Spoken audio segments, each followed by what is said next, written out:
Hey guys, welcome back to my channel. If you're new here, my name is Erin and I share videos recording my debt-free journey and paying off almost $200,000 worth of debt.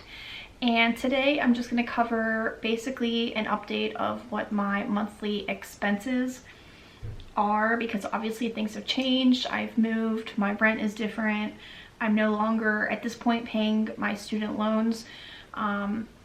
Whatever money is left over currently, I'm going to hold on to, and then after everything blows over, obviously with the whole corona thing, then I will put all of whatever I have saved into or towards my debt. But today I'm just going to basically go over what my April budget, for example, is going to look like.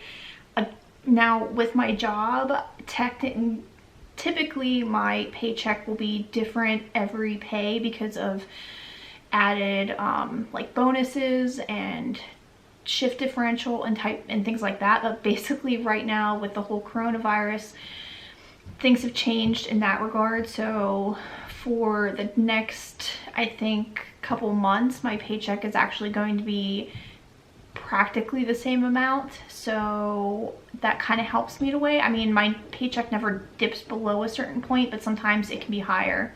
So at this point I'm looking at most likely bringing home around $2,700 every 2 weeks, and if that just helps you get an idea of basically what that looks like, what my monthly income looks like. So I didn't even look that up. 2,700 plus 2,700. So about $5,400 a month, give or take. Again, I probably will figure this out in a couple of days when I get my next paycheck. Also, I think I mentioned this a couple months ago, but I used to get paid on the 1st and the 15th, and they switched everything, so now I'm getting paid every 2 weeks. So, I mean, I'm looking at $2,700-ish every 2 weeks. So that is what I'm gonna go over. I'm gonna basically put a split screen on my budget. I tend to write my stuff out. I am kind of computer illiterate, and I don't really know how to do an Excel spreadsheet type thing. I'm sure I can learn. I like actually like writing stuff out. So I'm just gonna basically go over what my expenses are, what I'm thinking of doing as far as cash envelopes. And I have to figure out, I don't usually go to the bank, so I don't even know what the bank status is right now, if we can go in and withdraw money that way. I'm assuming not, but I'll get to that in I guess a couple days when I'm allowed to leave the house.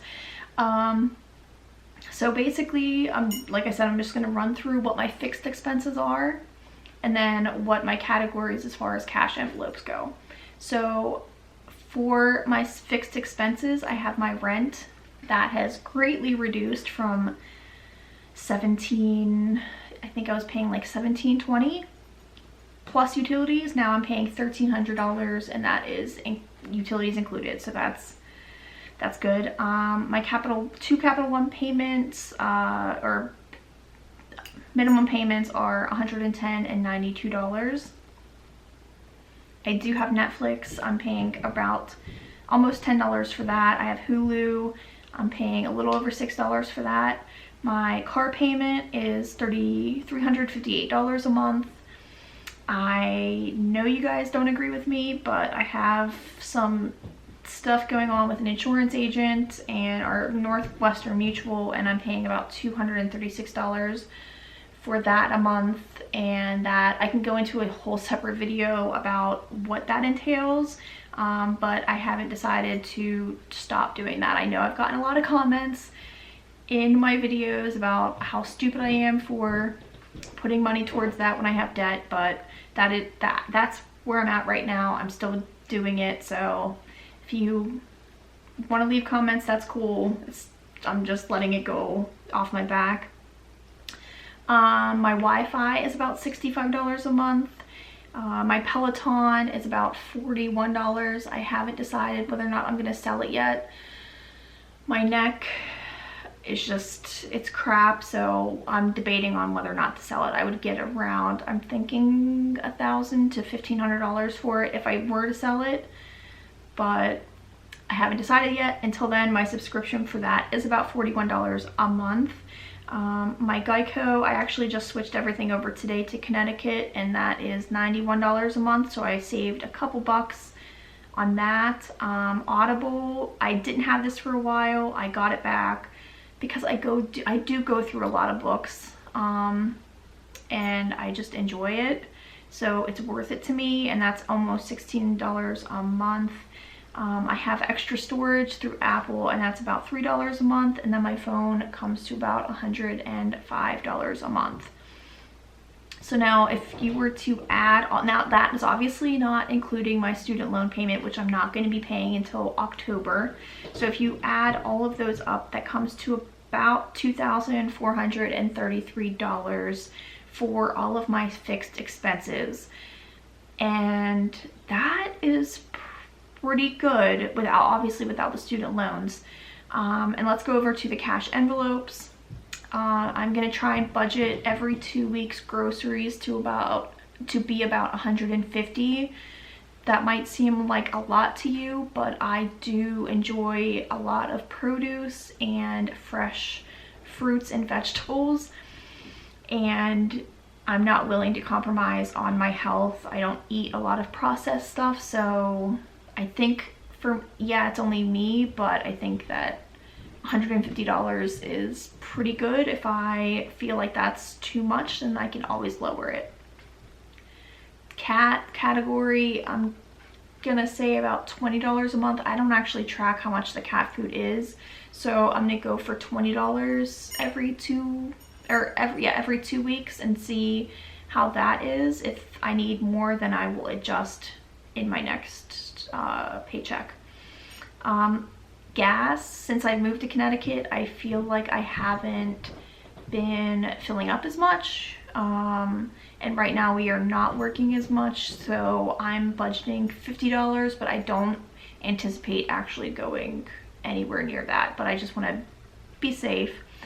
Parking, I also feel like I have been spending less with, because of the different hospitals that I go to. The parking is either free or super cheap compared to Manhattan hospitals, so I'm still budgeting $100, but that is significantly lower. I think I was budgeting like $300, and again, we get that reimbursed, so, but that comes out first and then they kind of pay us back.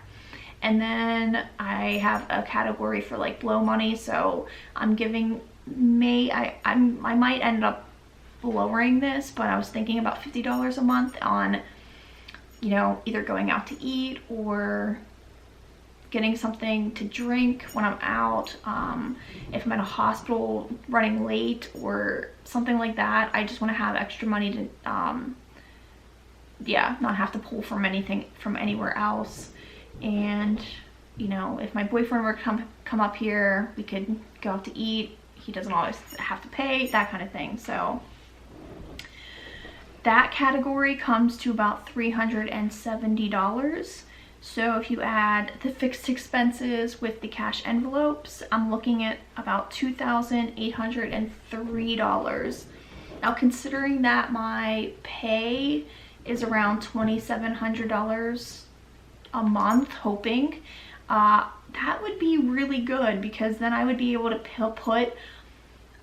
just use one of my paychecks for like my fixed expenses and my cash envelopes, and then that almost the entirety of the next paycheck could go towards, except for like, again, the groceries, the cash envelopes category, the whole other paycheck almost could go towards debt, which would be insane. Another couple things that I did not mention in the last video that I made. For my job, I have to take a certification exam. They're pushing me to take it at the beginning of June, and that is $700. So I have to pay that out of pocket, and I have to budget for that. So again, I'm not putting anything towards debt until we are out of this whole crisis with the economy and making sure I have a job. Once I know I have a job and that's safe, then I can worry about putting every extra single penny I have to my credit cards, because I want those paid off first, again, as you know, and then my car. And then I can figure out what I want to do after I pay those two things off. And the last thing I also forgot to mention is, I think I told you in the last video that my medical bill was paid off. I was incorrect. I have $188 left on that, which I didn't put in this because it's going to be gone. But after the 15th of April, I will no longer have a medical bill. That was like, I think $3,500 at one point, and that is gone. So I'm looking at like $2,700 a month, or I mean, okay, I'm looking at $2,400 a month if all goes well to go towards debt. So like I said in my last video, I have a little over $17,000 that I want to pay off between my car and those two credit cards. So if I can continue to put over $2,000 towards my debt, I don't think I will have any issue paying that off all that off by the end of the year. I'm really excited to actually sit down and look at my budget and see where everything is going, and I feel more positive, especially because of this whole student loan deferment. If I didn't have that, it would be a lot harder because that's $600. So that is my April budget. I know I got a couple requests asking me to cover my fixed expenses. If you have any questions, I would love to hear them. If you have any suggestions, I know there's areas that I could cut down as far as like Netflix and Hulu and Audible. I might cut out Hulu.